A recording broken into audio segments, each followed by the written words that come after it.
శ్రీకృష్ణ పరబ్రహ్మణే నమః. శ్రీ గురుభ్యో నమః.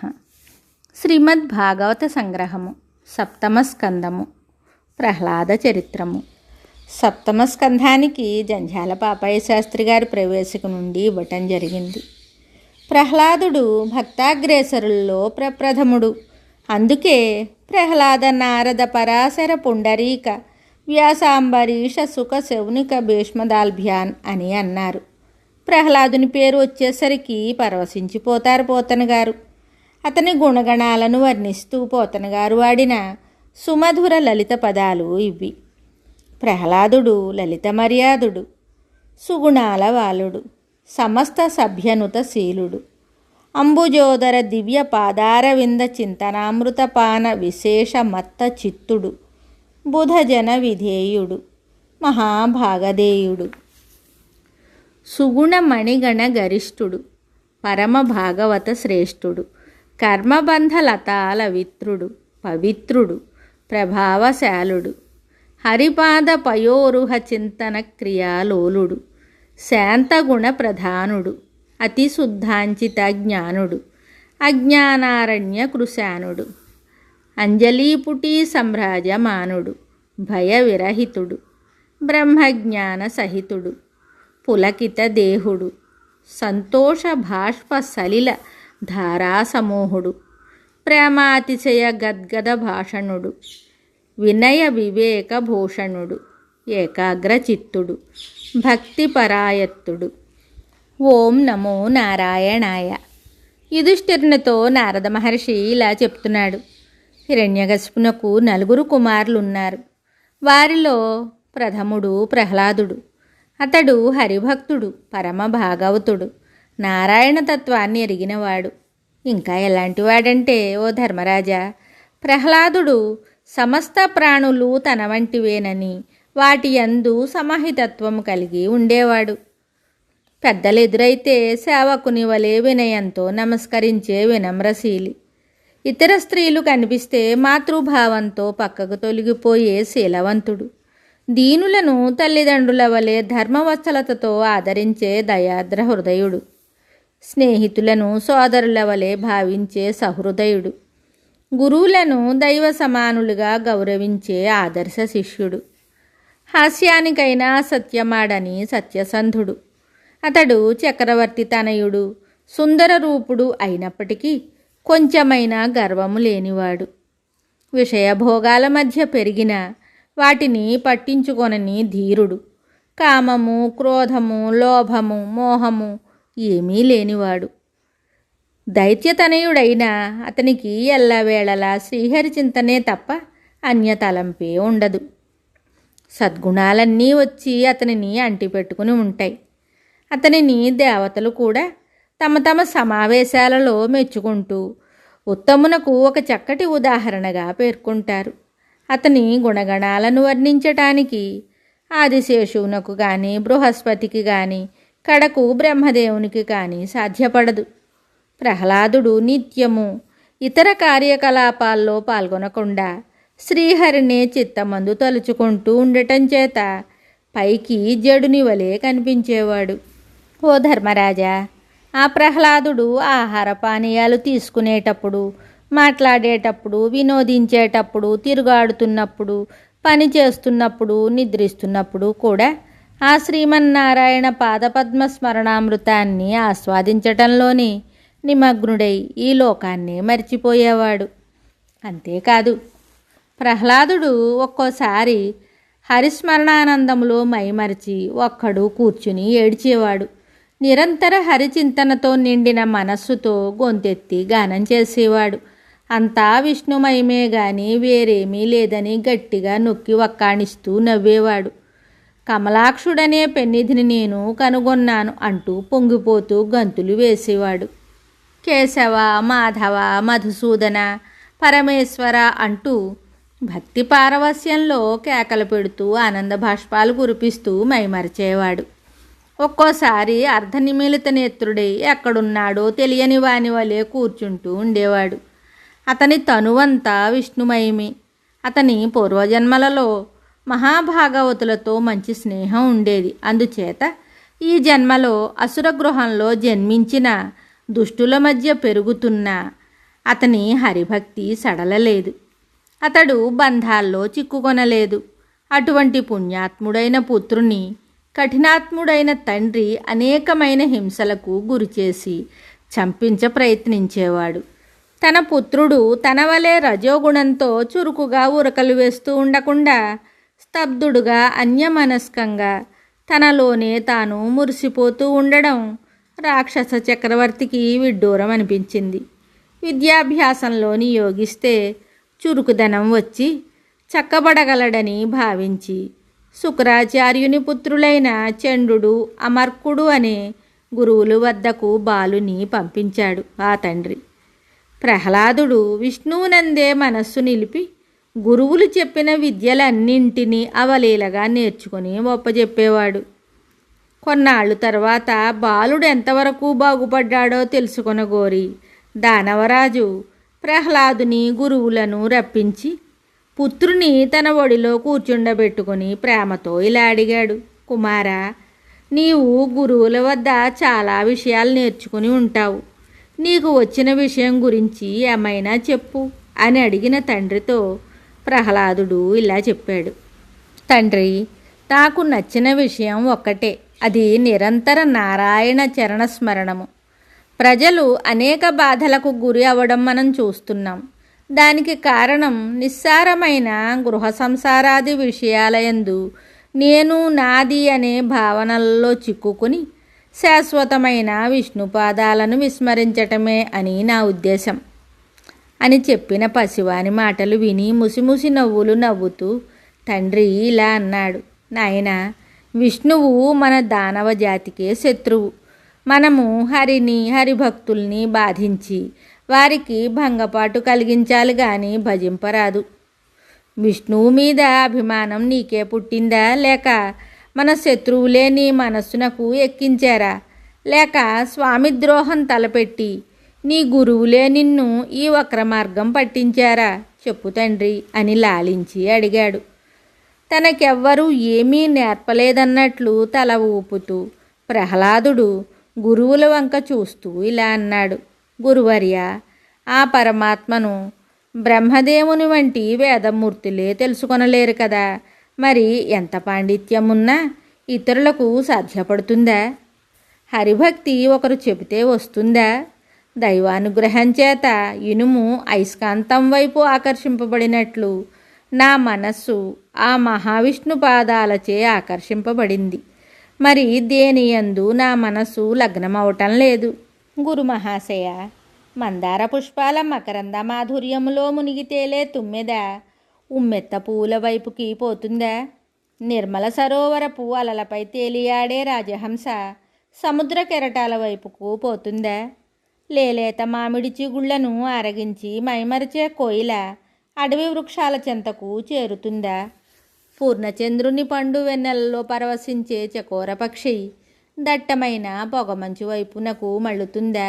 లేదు, అలాగా వెళ్ళలేవు. అలాగే దివ్యమైన ఆ విష్ణు పాదపద్మ ధ్యానామృతాన్ని గ్రోలి మత్తిల్లెడి నా చిత్తము ఇతర విషయాలపైకి ఎలా పోగలదు?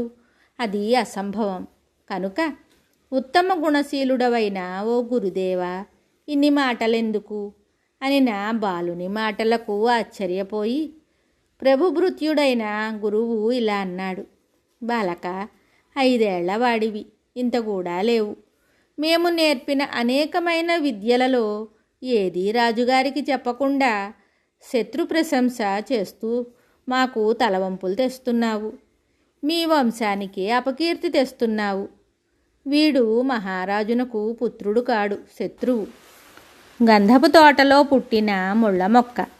వీనిని కఠినంగా శిక్షిస్తే గాని బాగుపడడు అంటూ ప్రహ్లాదుని మళ్ళీ విద్యాలయానికి తీసుకుపోయారు. అతనికి ధర్మశాస్త్రము, అర్థశాస్త్రము, కామశాస్త్రము, రాజనీతి అన్నీ బోధించారు. ప్రహ్లాదుడు అన్నీ నేర్చుకుని ఒప్పజెప్పగా సంతోషించిన వాడైన గురువు అతనిని లీలావతి వద్దకు ముందుగా తీసుకెళ్ళి ఇలా అన్నాడు. నాయనా ప్రహ్లాద కుమారా, నీకిప్పుడు సకల విద్యలు అబ్బినవి. నీ తండ్రి ప్రశ్నిస్తే సరి అయిన జవాబులు చెప్పు తండ్రి. విష్ణు ప్రసక్తిని మాత్రము ఎత్తబోకు నాయనా, మా పరువు ప్రాణాలు కాపాడు అని బ్రతిమాలుకొని బాలుని రాజు వద్దకు తీసుకెళ్లారు. రాజు సంతోషించి కుమారుని ఒళ్ళో కూర్చోబెట్టుకుని ముద్దాడి తల నిమిరి ప్రియాలాపాలు చేసి ఇలా అన్నాడు. నాయనా, నీవు చదువు మొదలుపెట్టి ఎన్నాళ్ళయింది కదా. నీ గురువులు నీకు ఏ విధంగా విద్య నేర్పించారో, నేర్చుకొనవలసినట్టి ఏ ఏ విషయాలు నీకు నేర్పారో దాని సారాంశం తెలుసుకోవాలనే కుతూహలం నాకు చాలా ఎక్కువగా ఉన్నది. నీవు నేర్చుకున్న విషయాల్లోనే ఒక్క అంశం మీదనైనా ఒక పద్యాన్ని వినిపించి దాని తాత్పర్యం నాకు చెప్పుమయ్యా అని కోరిన తండ్రితో ప్రహ్లాదుడు ఇలా అన్నాడు. తండ్రి, గురువులు నన్ను చక్కగా చదివించారు. నేను ధర్మశాస్త్రము, అర్థశాస్త్రము మొదలైన అన్ని ముఖ్యమైన శాస్త్రాలను చదివాను. నేను చదివినది చాలా ఉన్నది. చదువులలో సారమంతా చదివాను. అదేమిటంటే మనోవాక్కాయ కర్మల ఏకత్వము, శ్రవణము, దాసత్వము, వందనము, అర్చనము, సేవ, ఆత్మనివేదనము, సంకీర్తనము, చింతనము అనే నవవిధ భక్తి మార్గాలను ఆశ్రయించి సర్వాత్ముడైన శ్రీహరిని నమ్మి సజ్జనుడై ఉండటమే క్షేమకరం అని నేను నమ్ముతున్నాను. ఇదే సత్యము. తండ్రి, హరిభక్తి లేని వారి జీవితాలు నిస్సారములు, వ్యర్థములు అని నా నమ్మకం.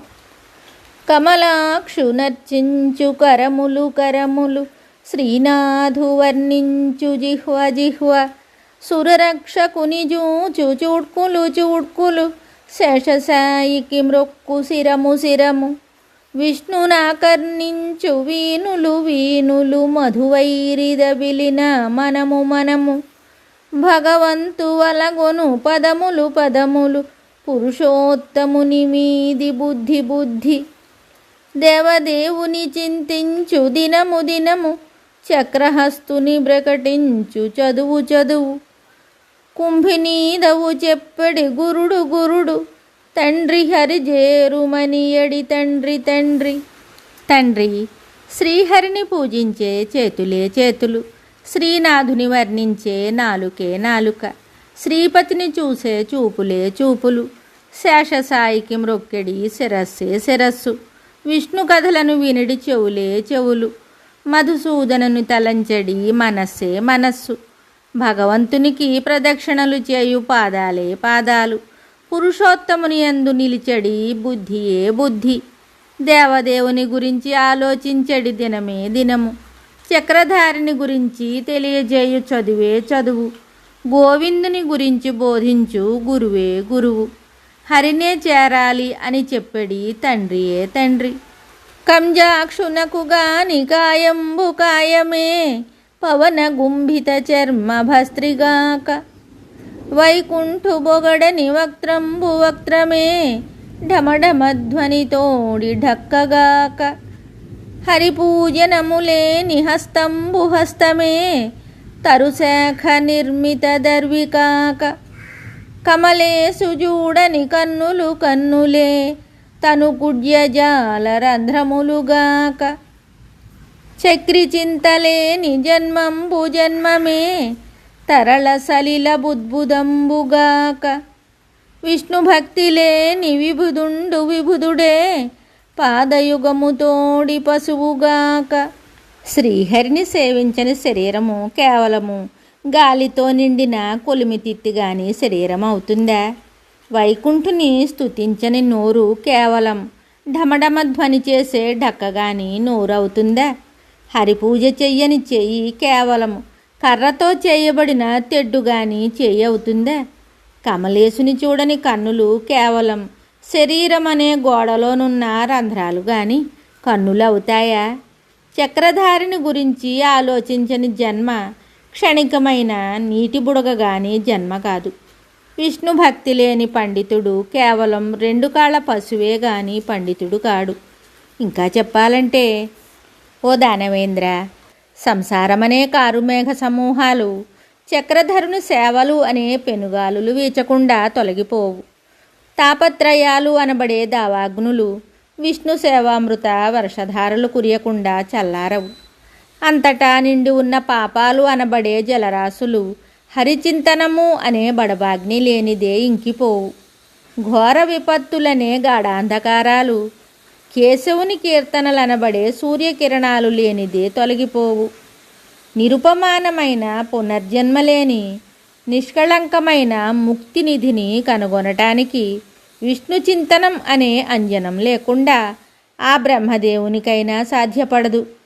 దానవేంద్ర, ఆ శ్రీహరియందు నిర్మల నిరుపమాన భక్తి లేనిదే ఈ సంసార బంధాలు వీడవు, మోక్షము సిద్ధించదు అని ఉపదేశిస్తున్న ఆ చిన్నారి బాలుని మాటలు తండ్రికి శూలాల్లాగా గుర్చుకోగా, గురువులపై ఉరిమి చూస్తున్న రాజుతో తమ తప్పిదమేమీ లేదని, బాలుడు హరిభక్తిని ఎలాగ పెంచుకున్నాడో తమకు తెలియదని గురువులు విన్నవించుకున్నారు. అప్పుడు ప్రహ్లాదుడు గురువుల తప్పిదమేమీ లేదని చెప్తూ ఇలా అన్నాడు. అజ్ఞానాంధకారంలో పడి ఇంద్రియ సుఖాలలో మునిగి చస్తూ పుడుతూ మళ్ళీ మళ్ళీ చస్తూ పుడుతూ ఉండే గృహవ్రతులైన వారికి ఇతరులు చెప్పినా స్వతహాగానైనా ఇంకా ఎవరేమిచ్చినా కానీ అంత సులువుగా శ్రీహరిని తెలుసుకోవాలనే బుద్ధి కలుగుతుందా తండ్రి? సంసార చక్రంలో చుట్టూ తిరుగుచున్న వారికి శ్రీహరి భక్తి ఎలా కుదురుతుంది? వారు ఇతరులకేమి బోధించగలరు? ఈ సంసారం ఒక లోతైన సాగరం వంటిది. కామక్రోధాదులే దాని కెరటాలు. దానిని దాటాలంటే హరిభక్తి ఒక్కటే నావ. చదువులు పాండిత్యాలు ఎందుకు పనికిరావు అని బాలుడు చెప్పేసరికి రాక్షసరాజు రౌద్రాకారుడై కొడుకును క్రిందకు త్రోసివేసి ఇలా ఆజ్ఞాపించాడు. మంత్రులారా, నాకు వీడు పుత్రుడు కాడు, శత్రువు. నా తమ్ముని హతమార్చి మాకు వైరి అయిన శౌరినే వీడు కొలుస్తున్నాడు. ఎంత మందలించినా వినకుండా నాకే శత్రువుగా తయారయ్యాడు.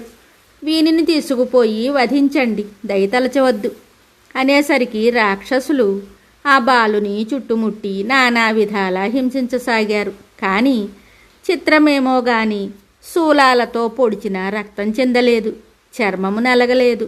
బాలుడు అన్నా అని అయినా అనలేదు, ఎటూ పారిపోజూడడు. ఓ ధర్మరాజా, రాక్షసులు రెచ్చిపోయి తనకు చిత్రహింసలు పెడుతుంటే ఆ కుమారుడు మాటిమాటికి ఓ పన్నగసాయి, దానవభంజన, జగదీశ, దీనశరణ్య, ఓ పరమపావన అని భగవంతుని స్తుతిస్తాడే కాని కన్నుల నీరు పెట్టుకోడు. భయకంపితుడు కాడు. అటూ ఇటూ పారిపోడు. చేతులతో అడ్డుకోడు. బంధువుల మధ్యకు పోయి దాక్కోడు.